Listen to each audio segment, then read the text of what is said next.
Allah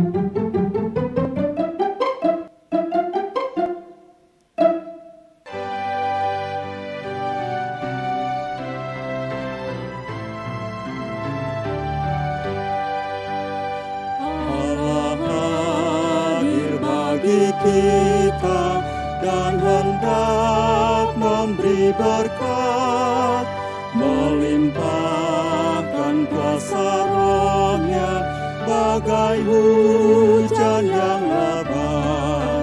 Dengan Roh Kudus ya Tuhan, umat-Mu berkatilah, baharui hati kami, oh curahkan kurnia.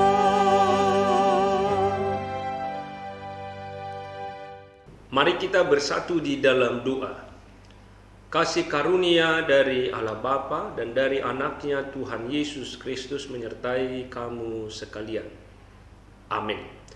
Bapak, Ibu, dan saudara-saudari yang berbahagia, pada hari ini Kamis 12 November 2020, kabar baik firman Tuhan menyapa kita dari Yeremia pasal 1 ayat 10. Ketahuilah, pada hari ini aku mengangkat engkau atas bangsa-bangsa dan atas kerajaan-kerajaan untuk mencabut dan merobohkan, untuk membinasakan dan meruntuhkan, untuk membangun dan menanam. Demikian firman Tuhan. Bapak, Ibu, dan saudara-saudari, firman Tuhan pada hari ini merupakan panggilan Allah terhadap Yeremia menjadi seorang nabi. Ketika kita membaca Yeremia pasal 1 ayat 5, panggilan Allah kepada Yeremia ini sungguh luar biasa, Bapak Ibu, karena Allah berkata, sebelum engkau dalam rahim ibumu, aku telah mengenal engkau, dan sebelum engkau keluar dari kandungan, aku telah menguduskan engkau. Aku telah menetapkan engkau menjadi nabi bagi bangsa-bangsa. Ayat 5. Nah, kita mau melihat bahwa pemilihan Allah kepada Yeremia ini adalah hak mutlak Allah yang tidak dipengaruhi oleh siapapun. Bahkan dikatakan sebelum Yeremia dibentuk di dalam rahim ibunya pun Allah sudah memilihnya. Nah, kita mau melihat bahwa pilihan kepada Yeremia adalah atas panggilan Tuhan dan berada di luar logika berpikir kita. Nah, Bapak, Ibu, dan saudara-saudari, ternyata Yeremia yang masih muda itu menjawab, dan jawabannya itu adalah jawaban untuk menolak sebenarnya. Itu akan kita baca nanti di ayat 6. Dia menjawab, Yeremia, Tuhan Allah, sesungguhnya aku tidak pandai berbicara, sebab aku ini masih muda. Tidak pandai berbicara, lalu kemudian dia bilang aku masih muda. Nah, ini menjadi kekuatan bagi Yeremia sendiri ketika ia mengetahui dia adalah orang yang lemah, tidak pintar berbicara, bahkan seorang muda. Di sanalah Tuhan melayakkan dan menguatkan dia. Jadi kita mau melihat panggilan seorang Yeremia ini, di mana ia sadar betul bahwa ia tidak mampu untuk itu. Tapi ketika ia sadar bahwa ia masih muda dan tidak mampu dan tidak pintar berbicara, maka di sanalah Tuhan menguatkan dia, dan apa yang perlu untuk dia diperlengkapi oleh Tuhan. Maka ayat 7 menjadi jaminan baginya, Bapak, Ibu, dan saudara-saudari. Allah berkata kepada Yeremia, jangan katakan bahwa aku ini masih muda, tetapi kepada siapapun engkau kuutus, haruslah engkau pergi, dan apapun yang kuperintahkan kepadamu haruslah kau sampaikan. Jangan takut kepada mereka, sebab aku menyertai engkau untuk melepaskan engkau. Demikian firman Tuhan. Jadi ada jaminan dari Tuhan.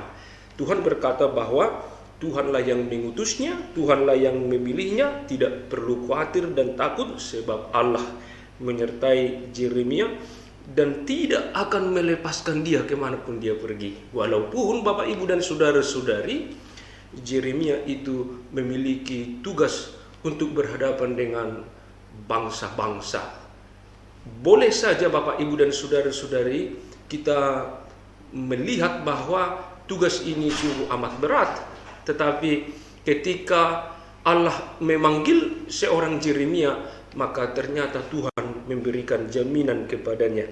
Dan itulah nas kita pada hari ini. Ketahuilah, pada hari ini aku mengangkat engkau atas bangsa-bangsa dan atas kerajaan-kerajaan untuk mencabut dan merobohkan, untuk membinasakan dan meruntuhkan, untuk membangun dan menanam. Tugas yang amat berat, Bapak, Ibu, dan saudara-saudari.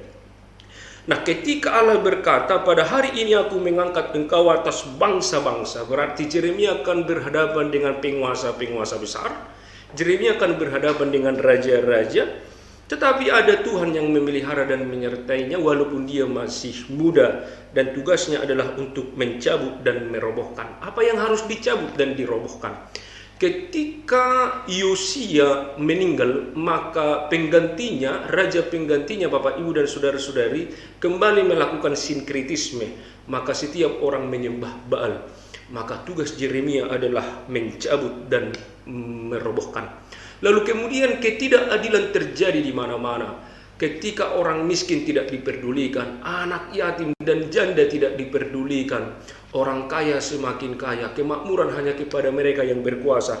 Maka di sana Yeremia bertugas, Bapak, Ibu, dan saudara-saudari, membinasakan dan meruntuhkan. Tetapi dia harus membangun dan menanam kembali. Allah lah yang memakai Yeremia untuk membangun dan menanam kembali, yaitu kebaikan dan kehidupan umat Israel untuk selalu bergantung kepada Tuhan. Bapak, Ibu, dan saudara-saudari, mari kita melihat Yeremia yang masih muda. Usia berapapun Tuhan ingin memakai kita. Usia yang relatif muda, yang sudah tua, atau berapapun usia kita sekarang, Bapak, Ibu, dan saudara-saudari, mari tunaikan tugas dan panggilan kita sebagai alat Tuhan, sebagai perpanjangan tangan Tuhan di tengah-tengah dunia ini. Bila kita bekerja di dalam kehidupan kita sehari-hari, mari tunjukkan bahwa kita adalah orang-orang yang suka keadilan, suka kedamaian, dan suka hidup di dalam kasih. Mari para pemuda-pemuda, karena Yeremia ini seorang muda, mari orang tua arahkan anak-anak muda kita untuk terus melihat bahwa mereka anak-anak muda juga dipakai Tuhan untuk perpanjangan tangannya dalam menyampaikan kabar baik. Ketika kita mencintai keadilan, keberpihakan kepada orang miskin, kepedulian kita kepada yatim piatu dan janda. Kiranya firman ini menguatkan kita, sebab ketika kita di tengah-tengah dunia ini, Tuhan akan menjamin kehidupan kita, asalkan kita meneladani Yesus sebagai sumber kekuatan, meneladani Yesus yang terus menyertai dan membimbing kita di dalam rohnya. Amin. Kita berdoa. Terima kasih Tuhan, Engkau mengingatkan kami bahwa kami juga sama seperti Yeremia Engkau pakai untuk menyampaikan kebenaran firman-Mu dalam kehidupan kami. Tuhan, tolonglah kami supaya kami bisa hidup di dalam kasih Tuhan, hidup di dalam keadilan, kepedulian kepada orang miskin, kepedulian kepada semua orang. Kami adalah perpanjangan tangan Tuhan di tengah-tengah dunia ini. Di dalam Yesus kami dimampukan dan dikuatkan, karena Engkau telah menjamin kehidupan kami. Terimalah doa kami ini di dalam nama anak-Mu, Tuhan Yesus Kristus, Juru Selamat kami yang hidup. Amin. Anugerah Tuhan kita Yesus Kristus, kasih setia dari Allah Bapa, dan persekutuan Roh Kudus menyertai kamu sekalian. Amin.